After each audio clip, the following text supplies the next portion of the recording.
Welcome to another exciting episode of this amazing podcast.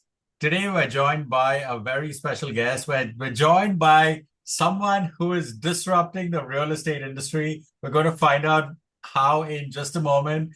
But we are joined by the world famous Last Seen on the Block, season 22, soon to be released, airing on a streaming platform near you. We're joined by the world famous, the charming, the gregarious, the magnificent Jason Piske. Jason, welcome to the show. Thank you. It's quite the introduction. I don't know that I would put quite so many superlatives on me, but I appreciate it. Thank you. Just own it, man. Just own it. So, Jason, welcome to the show. So, can you tell us a little bit about of what is House Owl and like how, and also how do you, like come up with the idea? So, House Owl, what I do is it's a document review service for residential real estate transactions. And my goal is to help real estate agents to be able to have somebody else looking at their documents, providing insight and help, and take that off of their plate. At the same time, I'm helping their buyers and sellers, which is actually who I'm most interested actually in helping, to make sure that the transaction goes smoothly, everything is discussed and disclosed, informed decisions are made. And so that's actually my core drive for this. But my clients are the real estate agents, because if they don't like me or want to use me, then I can't help anybody. So that's what I do. So, Jason, I mean, it's really interesting what you do because I know that Robert is well, I guess in a former or maybe even currently is involved with real estate in some way, shape, or form, and previously was a real estate attorney, both I think on commercial as well as the residential side of it, on a variety of different projects. I'm sure he has a perspective on this. So I guess Jason, from my understanding, because I don't understand real estate as intimately as I guess you and certainly not as intimately as Robert. I guess my question for you, Jason, is prior to House Owl's existence, what used to be the process of doc like I guess the attorneys on both sides would like draft like the seller's attorney would draft the agreement and then they would get accepted by the buyer, and that's usually like how it would go, right? Not exactly. So I'm only speaking of how it is in the state of California, Okay. where it's very rare that we have attorneys that are involved in a transaction. Oh, really? I know on the East Coast there's a little more emphasis on attorneys. There are some states that require attorneys to review or whatever. In California, that's not needed. Oh, So okay. so most of the documents that we use have already been pre-designed through the California Association of Realtors, known as CAR. So there are CAR forms, and everybody uses them. And so that's what I'm really going over. The documents are pretty much identical from one transaction to another. It's just reading what's on there, and then explaining that to the clients. So that's where it gets challenging, because the people that are discussing this are real estate agents, and their level of understanding or ability to read legal documents and explain it in simple terms, that you don't know what you're going to get. And so that's kind of where I step in, and that's why I'm there to help. So you're saying that for the state of California, where it is not commonplace to use attorneys, real estate attorneys, well, I guess as is the case in New York City, because, well, I live in New York and I'm familiar with, to a degree, what the situation here is in New York. California, like, I don't know what the situation is because, I'm not aware. Well, two reasons. One, real estate is not my area. And secondly, the legality of it is something that I never had to kind of confront myself. I mean, I just visited California, I think, just to help a few clients out, in the past.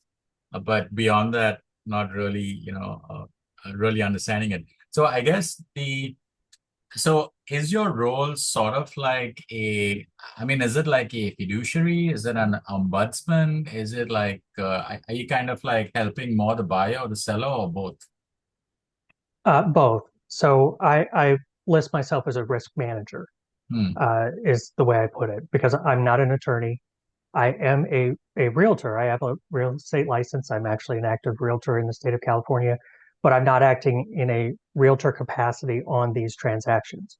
So the fiduciary responsibility is on the actual realtor that's involved. I'm stepping in. In some cases, there are certain things that the realtor is not allowed to help with. Um, for example, in the state of California specifically, there are disclosures that the seller has to provide to the buyer. And according to California statute, the listing agent is not allowed to actually sit down and ask these questions and fill out the form for them. The seller has to do it. The, the realtor can then go back and review it and ask questions after the fact, but they're supposed to kind of have a hands off approach to it. With me stepping in, I can get on a Zoom call just like this, get on a Zoom call with them, record it, and just walk them through. I'm just there to answer questions. I don't tell them what to put down, but I'm able to explain real estate jargon or kind of the tricky questions, the way they're phrased, just to make sure that they're providing everything that they're supposed to so that the seller in particular doesn't end up having a buyer come back a year later and say, oh, you didn't tell me about whatever because they didn't disclose it properly in the documents. But Jason, like, didn't you say that like, well, in California they have this thing called car, and then whatever happens is determined or driven by car. So I mean, if it's let's say almost a templatized approach to real estate where it seems to be a pretty straightforward, standardized process that everyone follows, then I mean, why would there be a need for house elves to exist? Um, because you're still dealing with non real estate professionals on the other side. And even then, like I said, every level of expertise from a real estate agent is not the same. So I actually help brand new agents that they maybe their first transaction or they've only done a couple and they don't know these documents quite as in depth or in detail. They don't have enough experience. So having me step in to kind of help guide that, the agents are allowed to be on my phone calls so they can hear what I'm saying. They can learn from me. So I'm actually providing education to the realtors at the same time as helping people. And there are so many things that come up. It's not just what's listed in, say, disclosures, but there's natural hazard disclosures where there's all sorts of things that could come up. The state of California has a lot of old oil wells that are out there.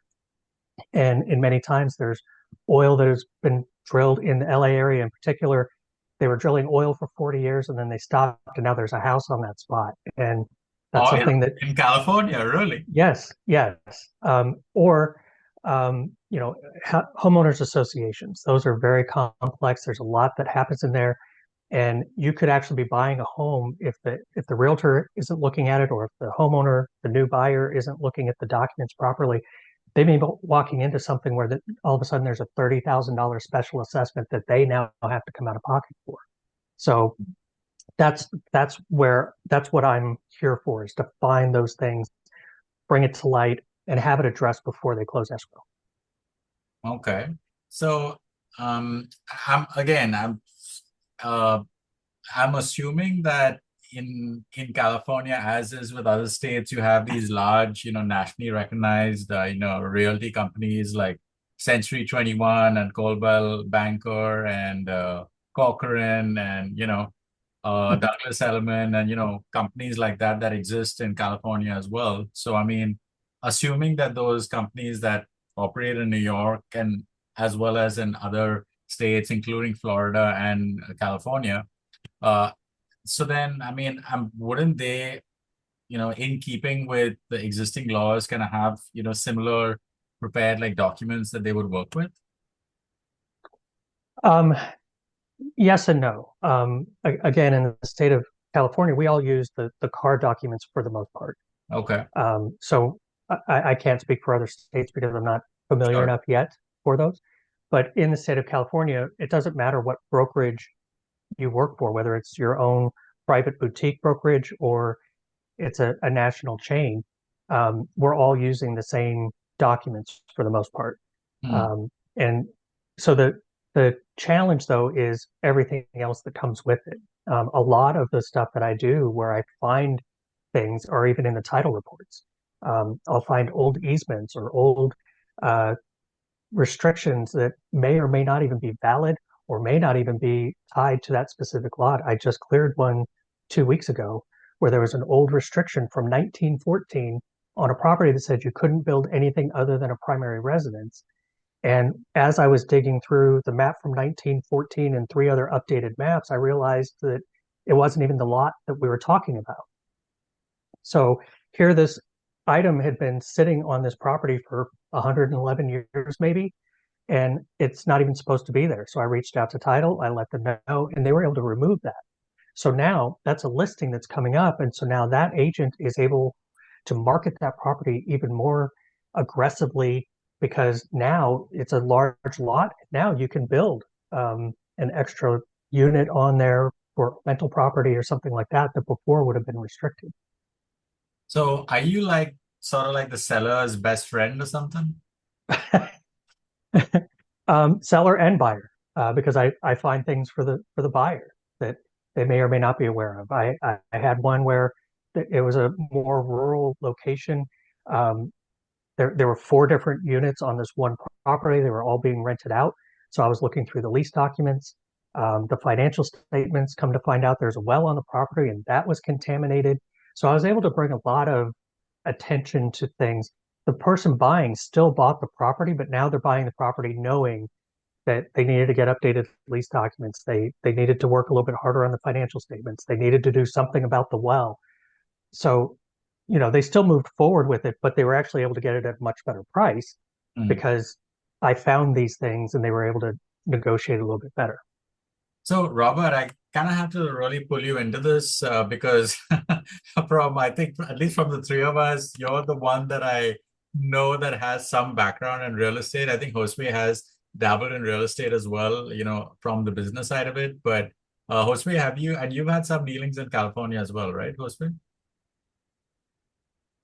No, there's just, I mean, some interest in areas in California, but as far as transaction wise, I haven't done anything in California. Gotcha.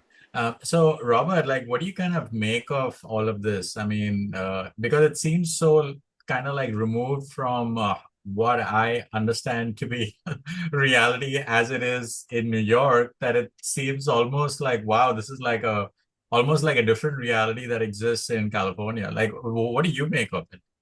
Well, I'm not surprised it's a different reality in California, number one. A lot of things are different in California. Very much, very much. Yeah, it sounds to me like, I wish I had you involved in a land deal that I had recently because there were a lot of issues. But anyway, I think you're almost acting like a quasi attorney in finding all these things. So is it the case that most buyers and sellers never go to an attorney for a real estate transaction? Never in California? Correct. Because it's the exact opposite in New York and Yeah. on most of the East Coast. I think in Florida, I'm not really sure.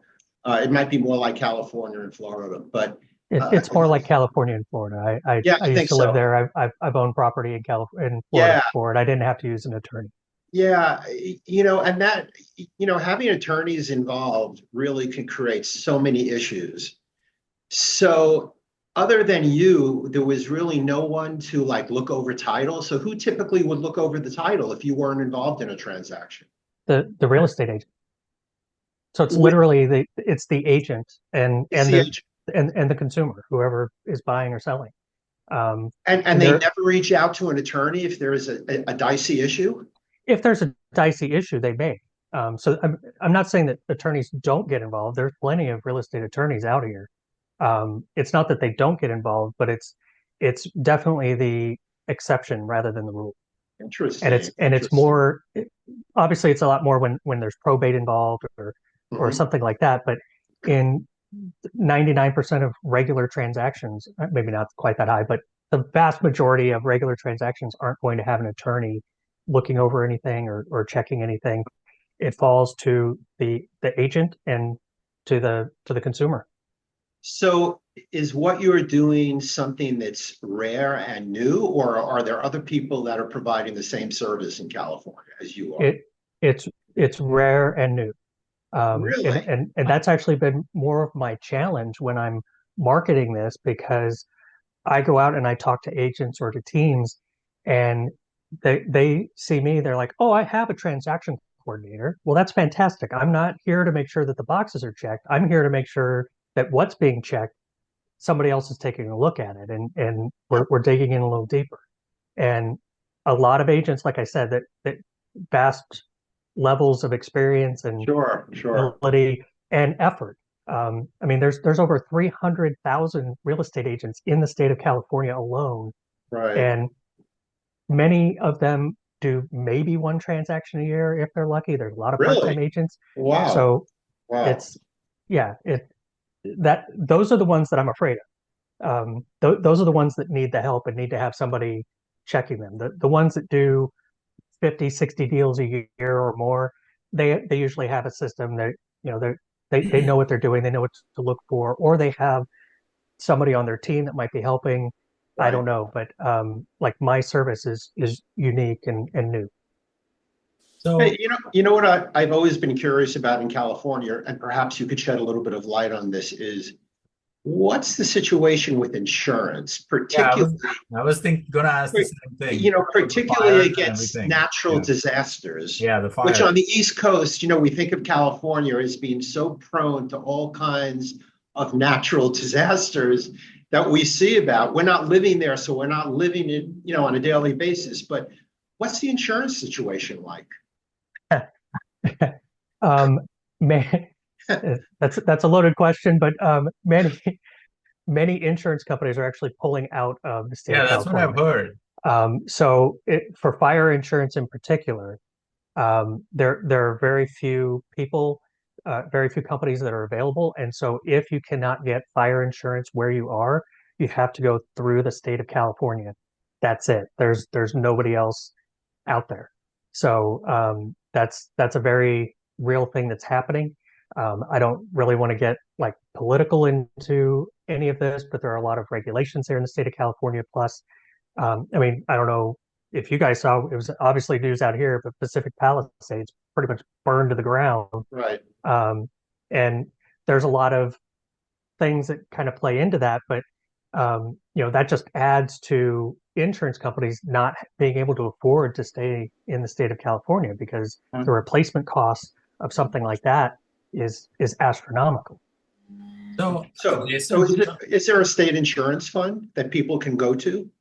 Yes, so the state of California has a fire insurance that you can buy, and the lenders require you to have that. I would think So so. I would think they yeah, do. Is it prohibitive, the cost? Is it really expensive? it depends on where you are. So each Okay. location, like I'm in San Diego County, there are certain spots that are severe high fire danger. And so for those, you're not going to be able to get insurance from anybody else. You'll have to go through the state of California. And even that rate may be a little bit higher than somebody that isn't in a high fire zone. Right. But most of the state is like this. It's not just isolated to coastal Right. regions or inland regions or whatever. It's Right. a lot so of state. I gotta ask a question, and this is kind of like a question to both, you, Jason, and Robert, because Robert, you spend a lot of time in Florida, and again, I'm not an expert on real estate. Again, I just gotta say that this is not my zone of genius, but I'm just kind of asking this question more so as an observer of the news that I see as being reported. So I know that, California, for I guess however long that it's been happening, has an issue with forest fires, and that seems to happen at a certain specific time during the year and within a certain window. And there are certain like impact zones, and it keeps happening year on year.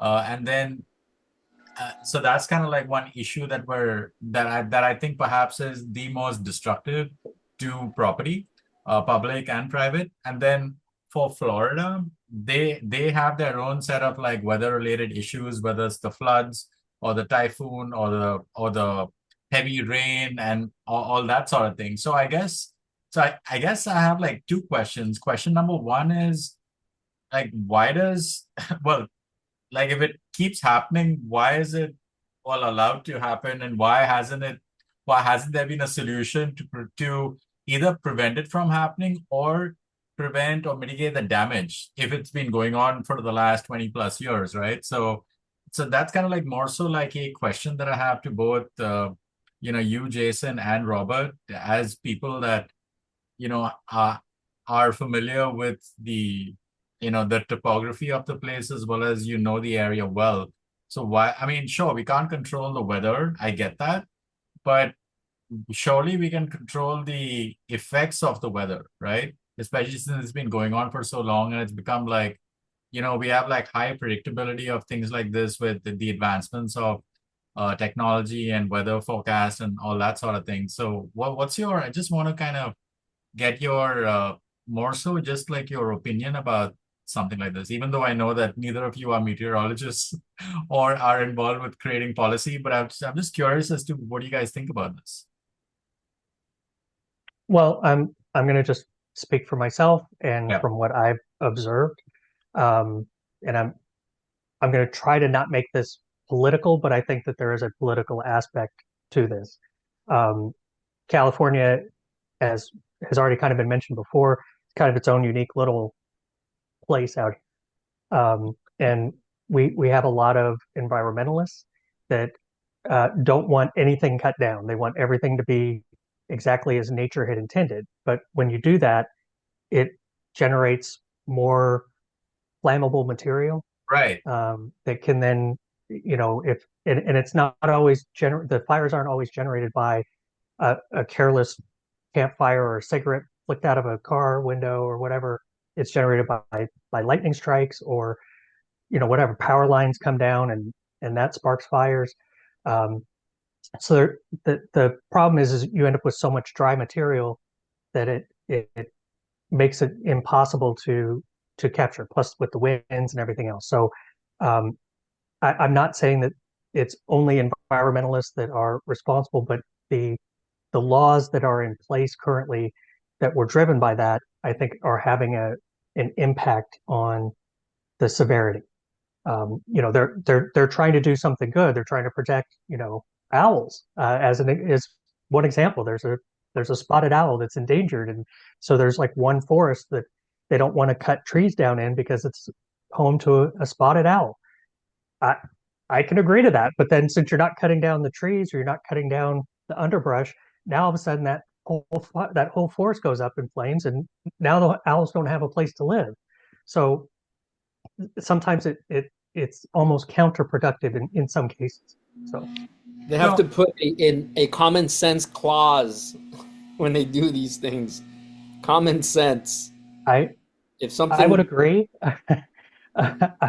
if you don't have Personally, water and it dries up, it's you're gonna have problems. well, like even in Pacific Palisades, they didn't want to go to the ocean to get water in the first couple of days of that fire. And then when it was still burning and raging 3 or 4 days later, all of a sudden they're bringing in planes from Canada that are literally diving into the ocean to try and stop the fire. Well, they could have done that on day one, but they didn't because of whatever regulations they had at the time. They had to wait for it to get further along before they could do that. Everything is reactive, in my opinion, Hmm. and they'll spend hundreds of millions of dollars in creating a system, but when it comes time to use the system, nobody is there to take responsibility, or everybody's waiting for someone to make a decision. And it's this lack of one, it's either by policy, fear of losing your job, not my role, not trained in that role. And a lot of these issues can be reduced, eliminated by constantly reassessing, practicing, right? Running scenarios, doing on a whether it's on a city, county, state level, doing emergency preparedness exercises. which in the past it has been done, and it's still done to some extent. But to a great level, just these little common sense things, that prevention gets in the way, and oftentimes it's the bureaucracy of policy that's counterproductive. So I guess, and I really want to kind of have Robert answer this question as well. So it's like, so you have these fires that happen seemingly every year, approximately at the same time. So if, let's say, we almost know that that's a given at this point, unfortunately, so why is it that there are, like, I guess, buildings or constructions in proximity to a place where there was a fire before? Because it usually happens in the same area, right? Or Yeah. in the same kind of vicinity or kind of area. Yeah. You know what, Rajiv, I think that one of the big problems is both in California and in Florida that people want to live in areas that really aren't meant for habitation. Miami Beach was built on wetlands, and it really isn't the place, and that's why they're having an issue with flooding, and the future doesn't look so great for that. And in California, people want to live in the middle of the woods, and, well, it's true. They want to live in nature, and I get that, right? And the nature is really beautiful in California. It's strikingly beautiful. And I think people don't look at the consequences of their very selfish desire to live in certain places. Humans are causing a lot of the problems. And, Rajiv, to a certain extent, forest fires are a natural way of the forest cleansing itself. They're actually good for the environment, except when humans get involved and they're living very close to these things. And then it becomes an issue of their houses burning down and their lives being lost. But in general, forests need to constantly regenerate, and they do that through fires, right? So it's a combination of the climate situation we have, whether or not you believe in climate change, I don't know. But the climate situation and the human proclivity to live in really beautiful places that's really not appropriate for habitation. It's a combination of those two events that I think are causing there's a third element from what I've heard. And here again, I'm no expert in fire control, but I believe there are much better ways to contain these fires that are being used in California. Much better ways. And I'm not sure what's stopping that from happening, Rajiv, because I don't live in California. I'm not connected politically there. Perhaps, Jason, you could tell us, why aren't the most effective firefighting techniques being used when these fires arise? Do you know?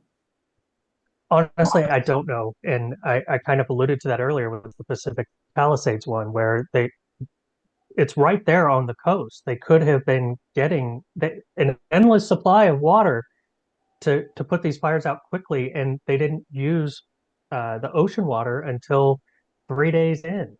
And I don't know why they didn't, and I've never heard any kind of logical explanation or any kind of real explanation as to why that happened. So I wish I had an answer. I don't know if that's on the county level, if that's on the state level, the city level. I don't know where that falls in some of these cases, because there's so many levels of bureaucracy that this could have been a LA County issue that wouldn't have happened in Orange County. I don't know. Right. But yeah, I don't disagree. There's definitely better methods that can be used that sometimes either are not used at all or are delayed until it's the situation has exacerbated itself beyond recognition. So, Jason, I got to ask, right? Because obviously California is like a pretty large, long kind of state, which has like a variety of topography from the north all the way to the south. You're in San Diego. I believe the San Diego's towards the south. So, I mean, when the fires happen, like I don't know, San Francisco or Silicon Valley, are either of those impacted by the fires? Well, that's further north, in the Bay Area. So San Jose, San Francisco, Oakland, they're all kind of in that same Yeah. vicinity. I don't know specifically for there because I don't live in that area. It's hundreds of miles away.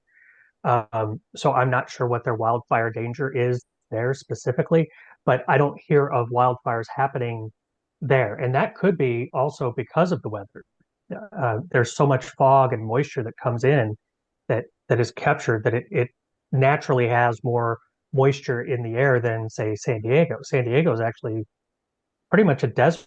If you're more than a few miles from the ocean, like where I specifically live, it gets very hot here. It's very dry where I am, even though I'm about 15 miles from the ocean. But the ocean, uh, the marine layer from the ocean doesn't usually get out to me. So my area specifically where I am is more prone to wildfires. Oh, So, okay. and we don't have the wildfires necessarily right on the coast. That's actually what made the Pacific Palisades one so much more surprising because it was coastal. Usually it's a little bit further inland. Hmm. Jason, I mean, I guess changing gears slightly because I think we can we can keep talking about forest fires because it's such a juicy topic to kind of like wonder and awe as to like why this has been going on for so long.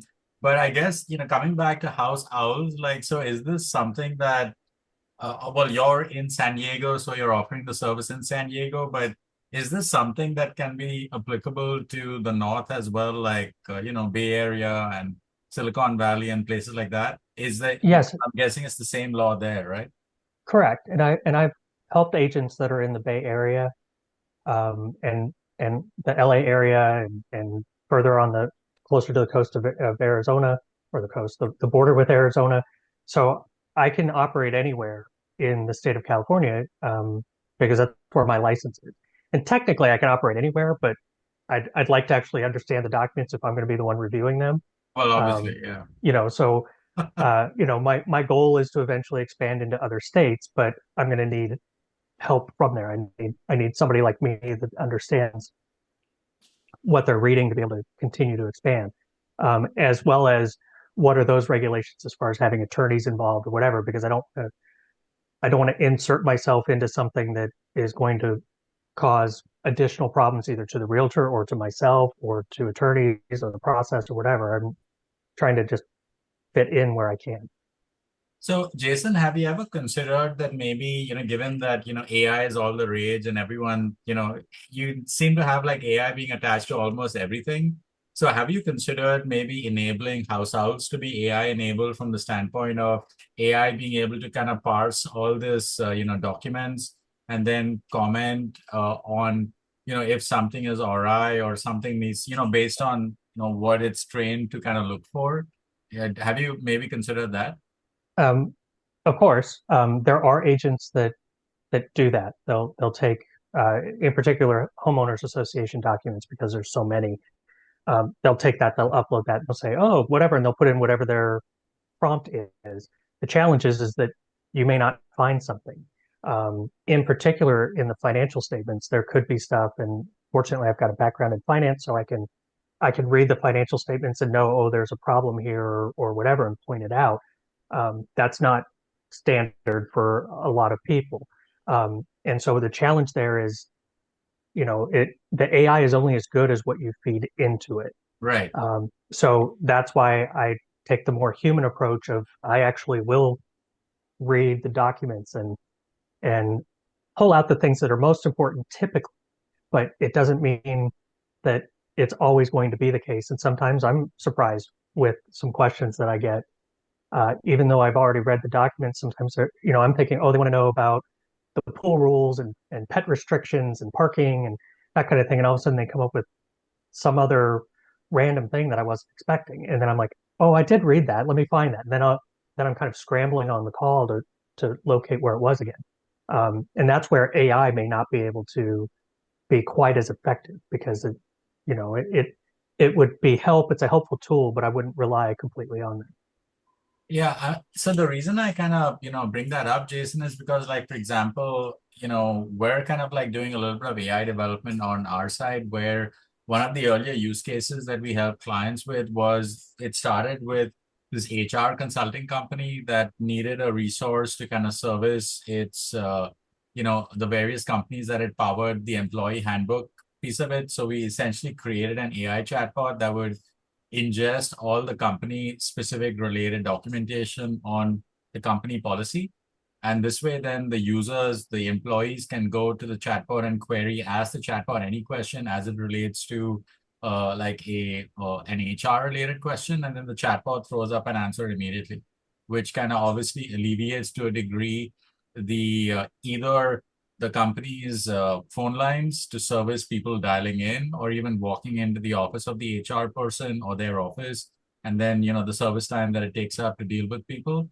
So that's kind of like one use case that we've already kind of deployed. And then there's also another use case where we have another like travel company that enables people to be versed on the different law of various countries that they're traveling to. So for example, if you're going to Spain or Germany or India or wherever, and especially if you're going there either to as a tourist or to do business, to live there as an expat, or to study there as a student, or whatever your intended purpose is, the service is intended to, you ask the chatbot any question related to the law of that specific country as it relates to any use case, as whether you're living there, student, whatever, and it'll then tell you the answer immediately. So I'm thinking that maybe almost as a if you look at it as like a two-step approach, where maybe initially the service, maybe it's the households.ai.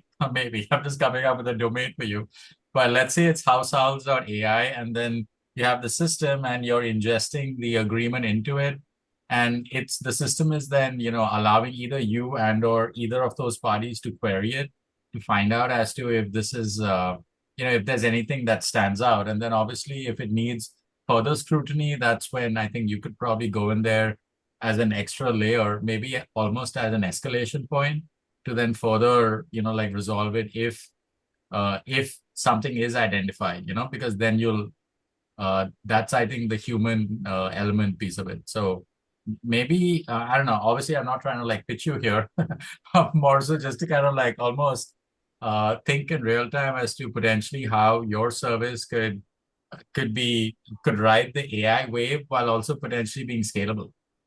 Right. That's definitely part of my plan, my overall plan. I've been in business as House Owl for less than a year. So a lot of what I'm doing is still just sort of proof of concept. So I've had success with individual agents. I'm currently in the process of onboarding an entire team. And so I'm kind of curious to see how that's going to work, especially since I'm the one that does all the reviews. And if all of a sudden I'm getting too much, I may have to incorporate using some AI instead of, because I have to find the time to read everything as well. So that's kind of hand in hand with what I'm going to be doing. And it's definitely on my radar because it is also the future. And, what's available today with AI is going to be completely different a year from now, because it's constantly evolving and improving. I remember several years back when AI first started, and it was very hit or miss, more miss than hit. But it's really come a long way, and there's so many other things out there. It's not just Chat GPT. There's so many other AIs out there now, that the technology is just ramping up, and so absolutely there's going to be opportunities in the future for this where the real estate agent loads in the documents and then they can just query whatever they need, or their client can query whatever they need, and it's just a service offered that way. And then if there is a further question, then they can get somebody involved. I do see that as something that we would probably be offering at some point in the future. That's amazing. And Jason, I'd like to maybe switch gears slightly. I know that we've been talking about the environment, we've been talking about common sense, as Josue pointed out, we've been talking about environment, environmental conditions, technology. Another goal of this podcast is to kind of find out about how people achieve balance in their life. So I really would like to know, Jason, as to how do you unwind what do you do to relax? What is your, I don't know, vocation outside of, being the house owl and being an expert in, in real estate? Like, how do you unwind? What do you do to, you know, um, sort of, how do you relax, and what does that look like for you? So I'm a giant baseball nerd. Um, I have season tickets to the San Diego Padres. Um, I don't have full season because I don't have time for that because it's too many games for me. But I've got a 20 game pack.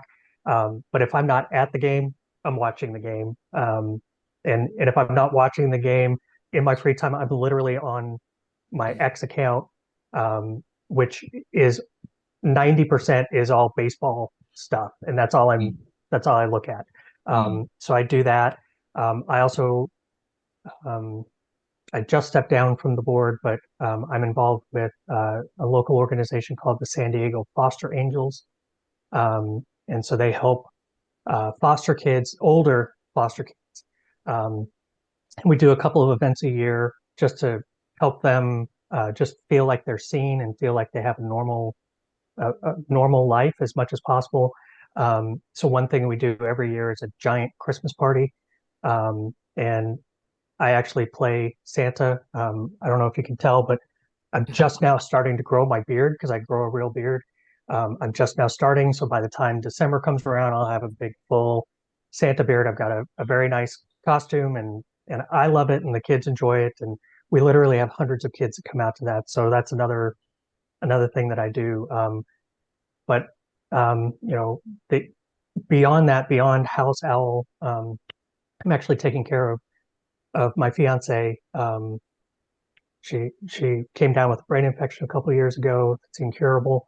So she's not able to work, and so I spend a lot of time just making sure that she's okay and dealing with that. So that's what I Wow. do. Wow, that is quite a lot. And I think we should talk offline. There's someone that I know that has access to potentially a bleeding edge, method modality, which potentially could be helpful. So I'll, tell you about that offline just to kind of like further explore that. Uh, Okay. Josue, I mean, there's a lot that Jason mentioned about what he does, in his downtime, however fleeting that may be. But he mentioned something about what he does with foster kids. I know that you have a lot of social impact work that you're involved with, both in Hawaii as well as in New York and other places. Do you want to like chime in a little bit about that? Well, to the level, the types of kids that Jason works with, I give him a lot of credit. Typically, the kids that I work with are more come from a pretty well-founded family background and are upward mobily moving in the direction, whether it's career or sports or things of that nature. So I haven't worked too much with troubled youth, and I give a lot of credit to individuals that have the heart, the patience to try and understand their circumstance, and for whatever reason that you may have chosen to work with foster kids, it's commendable. It's a wonderful thing. I typically focus on, again, high achieving young adults, or some that are just kind of on the borderline, and not necessarily bad kids, but they have that potential, and helping them kind of go to the next level, so to speak. Right. And so, Jason, like, how did you, get started with working with foster kids? Like, what is the kind of like connection there? Um, so actually, I blame my sister, um, Okay. or well, maybe I credit my sister. Um, Her and her husband were not able to have children, and so they became foster parents. Hmm. And um, they've had dozens of kids come through their house over the years. They've adopted two of them. So they actually have they have they have a child that they adopted. as an infant that wasn't in foster care, and then they've had two that came through foster care that they ended up adopting. So they're a family of five now. Um, but it was her, and seeing her interact with these children. I live in San Diego, she lives in Phoenix, so I didn't see her all that often. But when I would, just the way she interacts with these kids, and how these kids respond to her, and respond to having somebody that uh, a house filled with love and support and everything else. It's very inspiring. And so when I went for Thanksgiving one year and then came back, and I was like, okay, who in San Diego does something like this? And I ended up running into a chef of all people. I ran into a chef, and she's like, oh, I was overhearing a conversation she was having. We need somebody for our board that has some backing in finance that can help us with our books. And I'm like, oh, I can help with that. And then it just, it's serendipity, or whatever you want to call it. The opportunity came up, and I stepped right into it. So That's a great way to put it. Sometimes it's timing, right? And being your heart, and things just aligning in a way that you feel it in your heart to say, this is something I want to do. right. And being Yeah, open. definitely. It was one of those raise your hand moments, and I literally was raising my hand. She's talking to somebody else. I'm like, I, I'd actually like to really help out here, and then I was on the board for 3 years. And like I said, I just stepped down because I did it for 3 years and trying to actually give other people an opportunity, but I'm still very much involved. Again, I've already started growing the beard, so I'm looking forward to it. And this is how we have impact in the world, is how we show up individually, and through our actions has a cascading effect that can impact other individuals to take action in not necessarily the same form, maybe decide to foster dogs or or something else, so it can come in a different capacity. But it's a wonderful thing when we can make a difference in the world in a positive way.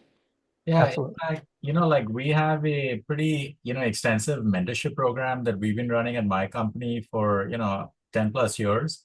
And I'm thinking, so I actually did have an opportunity to once work with at-risk youth in New York by partnering with New York State Department of Labor. So that was definitely a very eye-opening experience. And we provided them on-site internships by providing them coaching and mentoring. And what I saw was like truly remarkable. So the reason I mentioned that is maybe to maybe sow a little seed of an idea, on your radar, Jason, given the fact that you're obviously the main engine behind House Owls, and maybe I don't know, there's some possibility of, if any of these kids have a capacity or affinity even in real estate, maybe a few of them may be inclined to embrace the part of House Owls that you do. And maybe that could be, maybe, because the thing is, even if they don't end up becoming an expert like you, just the process of embarking on something that requires a certain level of focus and rigor could be very helpful from a character development standpoint, you know? So that That's a also, good. it potentially could be a way where, your, social impact, your good works has potentially some sort of like a connection with House Owls. And and I guess it has like the little bit of that halo effect as well, where House Owls, obviously, because I'm sure people know that this is where your passion and your heart is, and then you're also involved with this amazing organization. Again, obviously I'm not aware of what that entails and what are the even risks of attempting this, but I'm sure maybe there could be a way to potentially compartmentalize it to a degree, and maybe there's some aspect of the entire process that maybe these kids could, begin to learn or something. I don't know, just an idea. That's a good idea. I actually hadn't Mike, thought I about that yet. So have a I like question that. for you, Jason. Now, could you potentially have a buyer or a seller independently approach you for your service, and before they even list, and say, okay, I want to make sure all my ducks are in order, or I want to identify all of these issues before I start going down that process of either purchasing or selling a piece of land or a house or a property, and use your service as just another kind of security measure, right, to ensure that all things are in alignment. Yes, absolutely. And so at some point, I want to actually be able to market outside of just real estate agents. Again, I need their buy-in, because if they haven't bought in, they're not gonna provide me the documents that I need. But for those people that don't want to use a real estate agent, they're doing a for sale by owner. There's definitely a barrier. There are agents that will provide a service where they'll at least provide them the documentation or help them to get it listed on the MLS so that their house is viewable. And they do that for a much reduced cost because they're not providing their full services. They're not acting as a fiduciary for them. They're just granting them access. And for those people, house owl would be very valuable in my opinion. You know, instead of spending 6% or 5% or whatever it is of the sales price, you're spending $1,000 for somebody to at least go through everything, make sure you got it right, and you don't risk getting sued later. So that's absolutely something that I'm aware of and would do. It's just a matter of, again, I launched less than a year ago, and I'm, you know, following my path, but that's definitely one of the branches. So. What motivated you, or how did you get that aha moment to pursue this business opportunity, or this niche that you're trying to expand into? Well, two things. One, the very first house that I ever bought was back in Tennessee. I was not an agent at the time, and so I didn't know what I didn't know. I was like, "Oh yeah, I got this. You know, my parents are agents. I'm fine." No, I wasn't fine. And the agent that I called was literally off the sign, and she was representing the buyer, and then she was representing me. And she, in my opinion, purposefully didn't disclose things like the fact that there was an HOA in the community when I specifically asked multiple times, and she told me on the day of closing, "Oh yeah, I just found out they just created this HOA." No, they didn't. She didn't tell me that the house had been empty for a year. She didn't tell me that there was an eminent domain coming to widen the street that was in the back of my house. It was going to take part of the property and cut down all the trees that I liked. So, you know, I felt stupid. And if there was somebody in the middle saying, "Hey, did you know that this is happening or that's happening or whatever?" I would have felt better. It was a beautiful home. It was a beautiful piece of property. And the first 2 years that I lived there, I hated it. Now I look back on it going, wow, I still wish I lived there because I really like Tennessee. But, you know, it just left this sort of bad taste in my mouth. And then when I became a realtor in my own right, I ended up working for a team here in San Diego. They weren't part of a larger group. It was a very strong team here. And there was somebody on staff that did this job. And so for the first time as an agent, I came onto a team and I didn't have to be the one to review everything. And I was able to actually handle a lot more escrows, a lot more business because I wasn't bogged down by the minutia. And it wasn't that I didn't review it. It was that I had somebody that kind of had my back that could review everything, give me a quick email, "Hey, I found this," or whatever. So it made my life easier. And then when Tracy got sick, I was like, okay, I have to kind of step back from being as active as a realtor as I once was. And then this kind of came out of it. So you pivoted. Yes, absolutely pivoted. Right on. Well, Jason, it's such a pleasure to have you on the show. We're definitely running out of time here. What would be the best way for our listeners to reach you if they have an interest in your new project? Well, my website is myhouseowl.com. You can reach me there, or you can reach me by email. It's jason@myhouseowl.com. Thank you so much. Thanks for appearing on our show. We really enjoyed it. We got a taste of California, being outside of it right now. And Yeah, this was awesome. Thanks a ton, Jason. And, would love to, touch base with you like maybe in a year or so just to kind of like see how things are going. And Absolutely. yeah, and if you to see if you kind of did the AI thing. And food for thought, Hawaii tends to mimic everything that California does, very similar in the processes of how things are conducted. Right. No, I've realized that I've actually referred people to Hawaii before, and the agents we've talked before, and it's very similar. So, but I appreciate you having me on the show. This was great. Thank you so much for listening. I appreciate it. Sure. thank you. Awesome. Thank you for being on the show. Thanks, Jason. Take care, Jason. All the best. Thank Bye. you.